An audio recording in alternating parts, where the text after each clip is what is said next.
Olá pessoal, boa tarde. Espero que vocês tenham realizado uma boa prova, tá?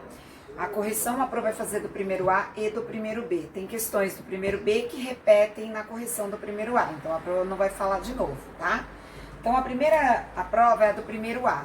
A questão era sobre vivemos em um mundo dominado pelas tecnologias, cada vez mais interconectado pelas redes. Então era para vocês explicarem o que era a revolução técnica e o que era a revolução técnico-científica. Então, a revolução técnica, predomínio da indústria e da transferência de matéria por meio de redes de transporte, como ferrovias e rodovias, né? Então, a revolução técnica estava mais voltado para a indústria e transporte. Desculpa, a moto passou. A revolução técnico-científica, ela vai falar mais do terceiro setor, né? Mais do mundo globalizado. Estaria ligada às finanças, transferências de capitais e informação por meio de redes de comunicação e alta tecnologia. Então, mais voltada a essa questão tecnológica, essa questão do mercado financeiro, seria a revolução técnico-científica. Na questão número 2, tinha um texto lá sobre a questão das desigualdades mundiais relacionada à globalização, que assim como a globalização se desenvolve, ela também trouxe uma questão de desigualdade. Então, vocês deveriam relacionar o texto com as questões discutidas em sala, né? A gente até assistiu lá o vídeo, né? Da menina lá no Nordeste, né? Com acessos muito complicados. A gente falar sobre o acesso à internet no Brasil, né? Então, aqui, o acesso à internet ainda continua concentrado nas famílias de classe média e média alta no Brasil, né? Então, quanto maior a renda, mais acesso à internet. Por outro lado, na zona rural, para as pessoas ainda com renda muito baixa, a internet no Brasil ainda é um acesso muito complicado e muito caro, né? Então, ainda é pior, 85% dos domicílios na zona rural não têm acesso à internet. Então, vocês deveriam falar dessa desigualdade. Apesar do Brasil ser um país atrativo em termos de comunicação, ele ainda tem uma internet com muitas dificuldades e com muitas desigualdades. Aí vai depender de como vocês construíram o texto, tá? Na questão número 3, era uma questão sobre, tinha um gráfico do Malthus, né, da teoria de Malthus, e vocês deveriam falar, explicar essa teoria, né, o que ela dizia, e como os neomalthusianos se apropriaram dessa teoria, tá? Então, a teoria de Malthus, né, ele fala que a população ia crescer numa promoção aritmética, enquanto o alimento não acompanharia esse crescimento da população, seria numa proporção geométrica, né? A questão do Malthus não se consolidou, né? Ele não contou com a tecnologia, ele fez uma previsão somente da Europa, né? Ele não olhou outros potenciais. Mas os neomalthusianos, eles vieram pós-Segunda Guerra Mundial e eles vieram justificar a pobreza nos países subdesenvolvidos por conta do índice demográfico. Então, meio que eles usaram a ideia neomalthusiana. O que eles disseram, né?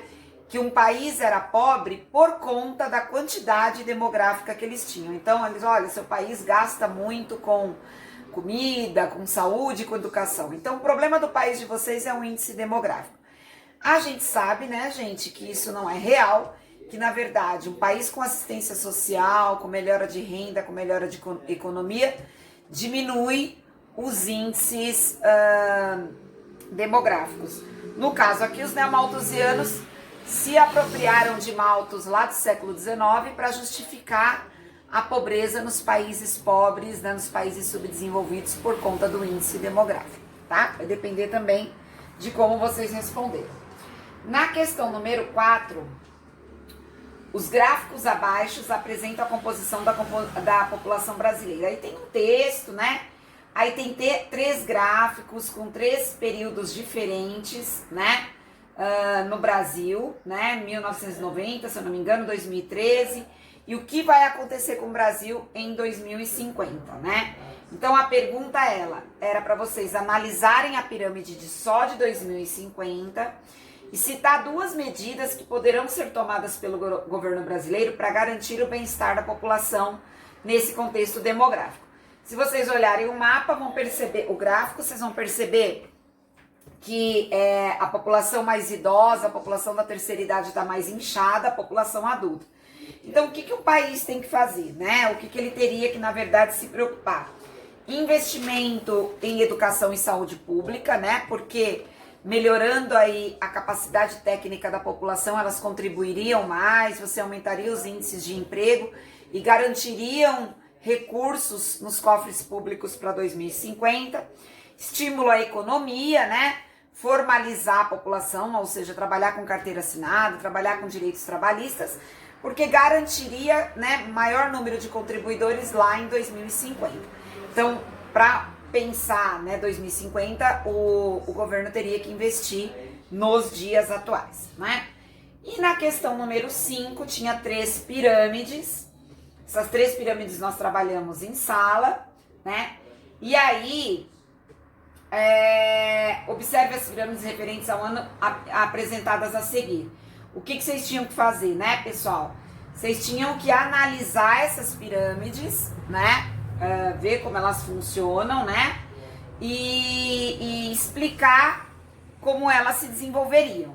Então, na primeira pirâmide, pessoal, nós temos aí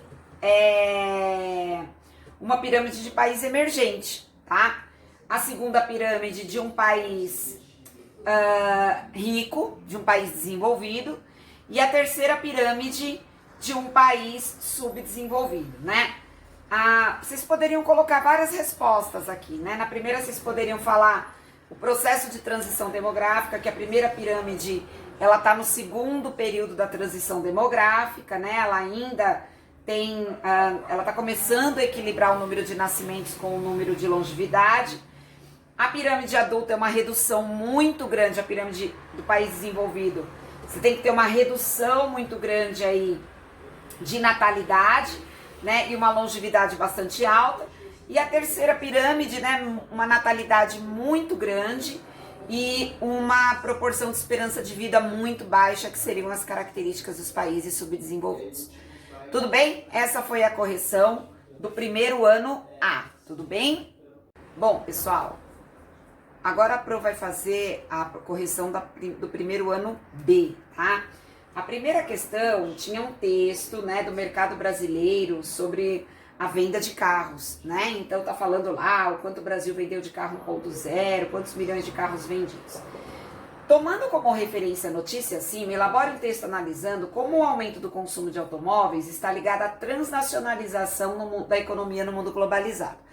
Lembra que a Pro explicou para vocês que a transnacionalização, ela tem a ver com no mundo globalizado hoje, cada país oferece uma parte do processo produtivo, né?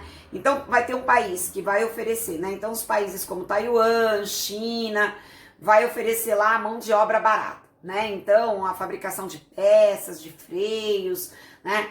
Os países centros de tecnologia, né? Que tem lá a patente técnico-científica, vai oferecer a parte da pesquisa, né?